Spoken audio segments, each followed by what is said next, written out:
नमस्कार। हाँ, तो मित्रों आज हम बात करने वाले हैं एक ऐसी कहानी के बारे में जो कहानी बाद में जाके एक कल्ट बन गया है, जब आगे जाकर एक जीने का उसूल बन जाता है। कहानी है ग्रीक की। ग्रीक में एक व्यापारी रहता था, उस व्यापारी का नाम था ज़ेनो। क्या नाम था? ज़ेनो। हाँ, आपने बहुत सारे अगर देखा होगा, मेडिकल का भी नाम ज़ेनो है। तो ज़ेनो नाम का एक व्यापारी था जो समंदर के उस पार जाता था और यात्रा करके पैसे कमाता था, व्यापार करता था और इसी तरह से उसकी ज़िंदगी चल रही थी। अचानक एक दिन क्या हो गया, जब वो नाव में सफ़र कर रहा था, जहाज़ में सफ़र कर रहा था, तो जहाज़ पलटी मार जाता है। उसके पास सारी की सारी चीज़ें ख़त्म हो जाती है, उसका पैसा चला जाता है, उसका सामान चला जाता है, लेकिन किस्मत से वो बच जाता है। वो बचते हुए तैरते हुए गांव की तरफ आता है। उस गांव के अंदर वो ज़िंदगी जीने लगता है। उस गांव में एक लाइब्रेरी थी। क्या थी? हाँ, लाइब्रेरी क्या होता है मित्रों? हाँ, बहुत सारी किताबों का संग्रह जहाँ पर होता है। तो किताब घर में पहुँच जाता है और वहाँ पे सारी किताबें उस समय पढ़ लेता है। जो भी किताबें उस समय वहाँ पर अवेलेबल रहती है वो सारी किताबें वो पढ़ लेता है। और किताबें पढ़ने के बाद उसके अंदर एक ज्ञान का निर्माण होता है। वो अंदर ही अंदर एक ज्ञान को प्राप्त कर लेता है, आत्मज्ञान को प्राप्त कर लेता है, जिसे आज की भाषा में स्टोइक कहा जाता है। क्या कहा जाता है? हाँ, स्टोइक या स्टोइसिज्म भी कहा जाता है जिसे। यानी एक ऐसा संप्रदाय है जो लोग जीना कैसे चाहिए, ज़िंदगी कैसे जीना चाहिए, कैसे जीना चाहिए ज़िंदगी, कैसे जीना चाहिए? हंस के। कैसे जीना चाहिए? हंस के, आनंद से जीना चाहिए। और वो लोग उसी पर काम करते हैं। और स्टोइक ने, जब वो ज़ेनो ने इस चीज़ को सीख लिया तो वो जाकर अलग अलग गांव में जाकर उसको सिखाने लगा, लोगों को बताने लगा, वो सारी की सारी ज्ञान की बातें लोगों को बताने लगा। वो कि दो चीज़ें हमारी ज़िंदगी में, एक कैपिटलिज्म है यानी एक भौतिकवाद है और एक अध्यात्मवाद है। क्या है? एक भौतिकवाद है। क्या है? भौतिकवाद। और एक अध्यात्म है। ये दो चीज़ है। और ये दोनों चीज़ को उसने क्या किया, एक आम इंसान को जीने का उसने सबब बताया। एक आम इंसान को जीने का उन्होंने एक माध्यम दिया कि एक आम इंसान भी बाहर से भौतिकवाद और अंदर से आध्यात्मिकवाद बन सकता है। क्या बन सकता है? बाहर से क्या बन सकता है? भौतिकवाद और अंदर से अध्यात्म बन सकता है। वो कहता है कि बहुत सारी चीज़ों पर हमारा कंट्रोल नहीं है। बारिश पे कंट्रोल है क्या हमारा? हाँ, हम बारिश ला सकते हैं? नहीं। धूप ला सकते हैं? नहीं। आज का दिन कैसा होगा, बाहर का कैसा होगा, हमको नहीं पता, लेकिन हमारा कंट्रोल है हमारे विचारों पर। बारिश हमारे हाथ में नहीं है, लेकिन छाता रखना किसके हाथ में है? हमारे हाथ में। हाँ, रेनकोट रखना किसके हाथ में है? हाँ, छत बनाना किसके हाथ में है?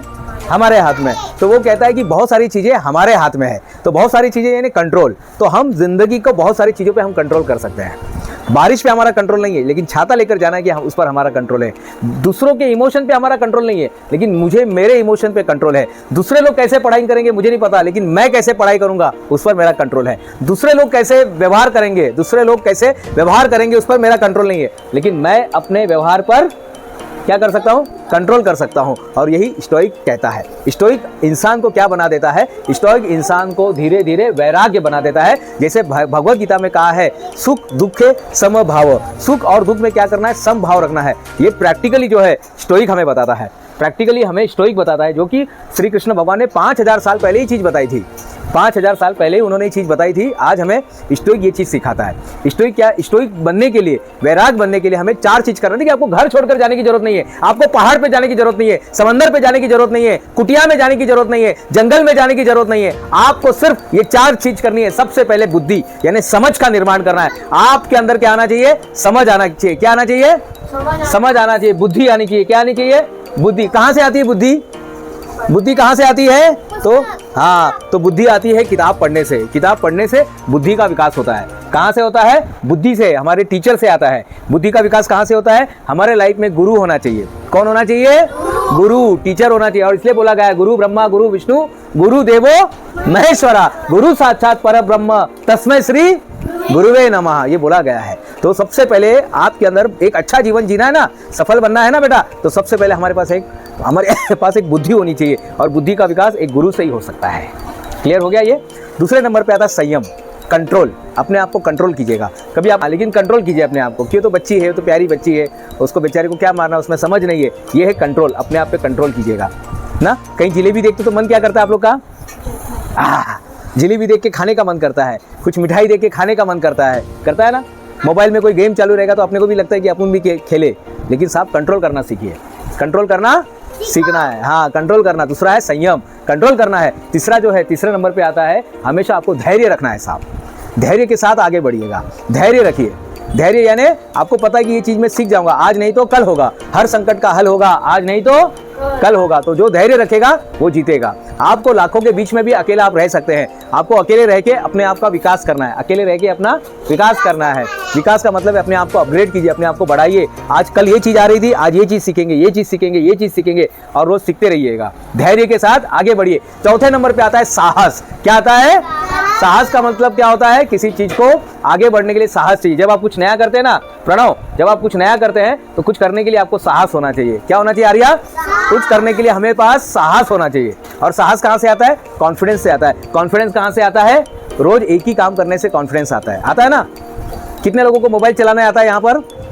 कितने लोगों को मोबाइल चलाने आता है? देखो, इसको आता है, इसको आता है, उसको आता है, सबको आता है। तो पहली बार आपको मोबाइल चलाना नहीं आ रहा था, लेकिन आज आपको मोबाइल चलाना आता है क्योंकि आपने साहस किया, मोबाइल में कुछ करने का साहस किया। पहली बार आपने जब पैसे ट्रांसफर किए होंगे तो आपको डर लगा होगा, लेकिन आज आप फटाफट आंखें बंद करके पैसे ट्रांसफर कर सकते हैं। इसे कहते हैं साहस। क्या कहते हैं? हाँ। तो ये सारी चीजें चाहिए हमें। स्टोइसिज्म को हम अपनाने के लिए ये सारी चीजें चाहिए। स्टोइसिज्म क्या कहता है? बाहर से आपको भौतिकवाद बनना है, बाहर से संसारी बनना है, बाहर से हर चीज होना चाहिए। आपके पास पैसे होने चाहिए, कार होना चाहिए, घर होना चाहिए, सारी भौतिक की चीजें आपके पास होनी चाहिए और अंदर से आप अध्यात्म होने चाहिए। कैसे होने चाहिए? अध्यात्म। अध्यात्म यानी कैसे? हनुमान जी ने जब अपना सीना चीरा था तो क्या मिला उसमें से? जब हनुमान जी ने अपना सीना चीरा, हाँ, तो अंदर से आपके अंदर भगवान होना चाहिए और बाहर से सारी चीजें आपके पास होनी चाहिए। ये कहता है स्टोइक, ये कहता है। तो मित्रों, आज यही बात मैं आपको बताने वाला था। स्टोइसिज्म जो है इसे अपनाइए, जीवन में सचमुच में बहुत कुछ कर सकते हैं। अध्यात्म जीवन में सफल बनाने के लिए आपको प्रेरित करेगा। बाहर की चीज़ों को कंट्रोल करने से अच्छा अपने अंदरूनी चीज़ों को कंट्रोल कीजिएगा साहब, बहुत शांति मिलेगी। देखिए, लोगों के पास सब कुछ है, लोगों के पास सब कुछ होके भी वो निराशा में जिंदगी जी रहे। पता आपको, लोग करोड़पति है, घर है, बंगला है, टीवी है, सब कुछ है, लेकिन फिर भी वो रो रहे हैं। क्यों रो रहे हैं? क्योंकि अंदर से शांति नहीं है साहब। और अंदर से शांति है तो इस वीडियो को लोगों के साथ शेयर कीजिएगा मित्रों। आपको अंदर से शांति लानी है, अंदर से आपको आगे बढ़ना है तो अध्यात्म को अपनाइएगा, किसी को भी अपनाइएगा, लेकिन अध्यात्म ही जीवन का आधार है। अध्यात्म ही जीवन का आधार है। हनुमान जी चालीसा में भी वो लाइन आता है ना कि तुमरे पास क्या है? राम रसायन। किसके पास है? हनुमान जी के पास राम रसायन है।